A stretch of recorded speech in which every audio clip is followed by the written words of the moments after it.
Hello everybody, Ben Demar here again. Me and Pepper are up here at Norris Lake in St. Francis, Minnesota. Today is August 8th, 2013. This one here is the third motor for the night. This one here is a 1975 15-horse Chrysler.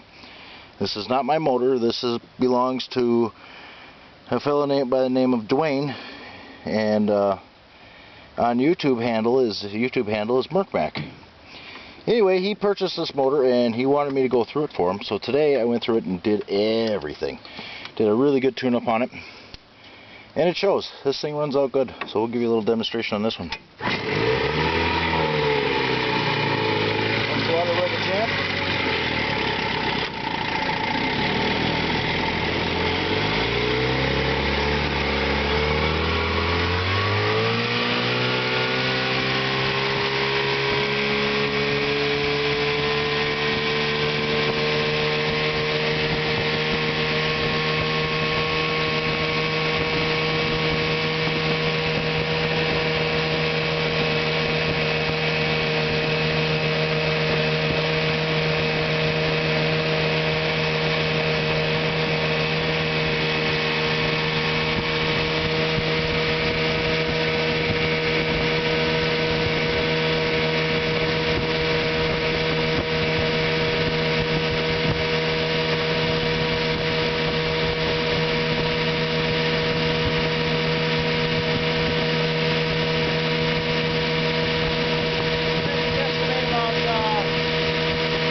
Still have the idle a little bit high, but Dwayne, I'm going to let you mess with that. You set it how you want it.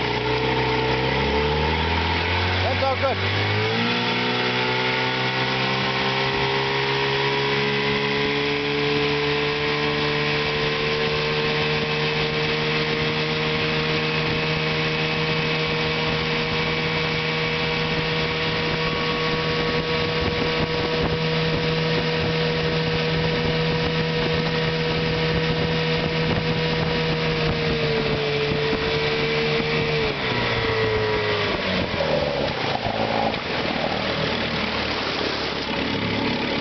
Okay, that'll do it for this one. Get the next round of the truck. Thank you for watching. Bye.